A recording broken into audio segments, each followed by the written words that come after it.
बीडमध्ये मुंडे भावा बहिणीची युती। परळी नगर परिषदेसाठी ठरला फॉर्म्युला।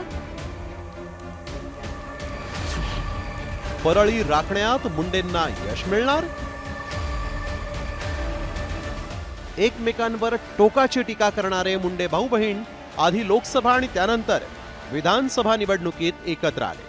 मात्र आता स्थानिक स्वराज्य संस्थांच्या निवडणुकांमध्ये युती होणार की नाही अशी चर्चा रंगली होती।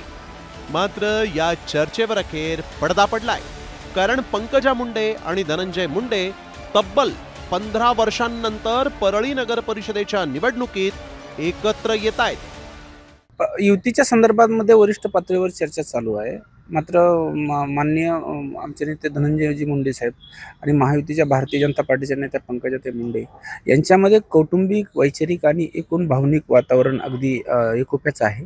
राजकीय पातळीवर सुद्धा आमचे समविचारी उमेदवार आहेत आणि या पातळीवर जर आमची जर युती झाली तर मला असं वाटतं की एक ऐतिहासिक निकाल आपल्याला परळीमध्ये बघायला लागेल आणि अगदी एकतर्फी आम्ही स्वॅप करू। दुसरीकडे भाजपनं मात्र परळीतील युतीचा निर्णय पंकजा मुंडेंच्या कोर्टात टाकला। परळीमध्ये सुद्धा ताईसाहेबच निर्णय घेणार। तुम्ही म्हणतात तसं हे खरंय की तिथं माजी मंत्री माननीय धनंजयजी मुंडे आणि ताईसाहेब यांची ताकद एकत्र झाल्यानंतर महायुतीचा विजय निश्चितच आहे।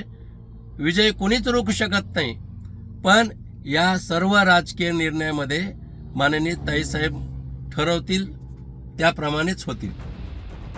खरं तर परळी नगर परिषदेवर धनंजय मुंडेंचं एकहाती वर्चस्व आहे। त्यातच 2011 मध्येही धनंजय मुंडेंनी थेट गोपीनाथ मुंडेंना आव्हान देत परळी नगर परिषदेत बंडखोरी केली होती। तर 2016 मध्येही परळी नगर परिषदेवर धनंजय मुंडेंचाच वरचष्मा होता। मात्र एकूण संख्याबळ नेमकं कसं होतं पाहूया।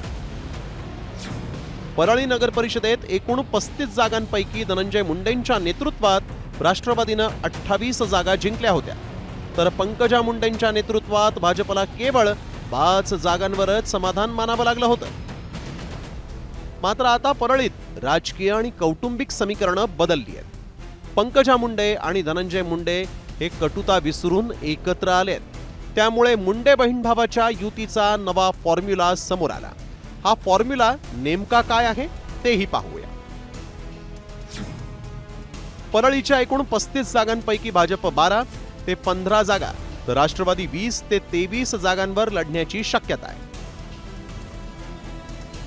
मुंडे भाऊ बहीण लोकसभा निवडणुकीतच एकत्र आले होते, मात्र त्यावेळी जरांगे फॅक्टरमुळे पंकजा मुंडेंचा पराभव झाला।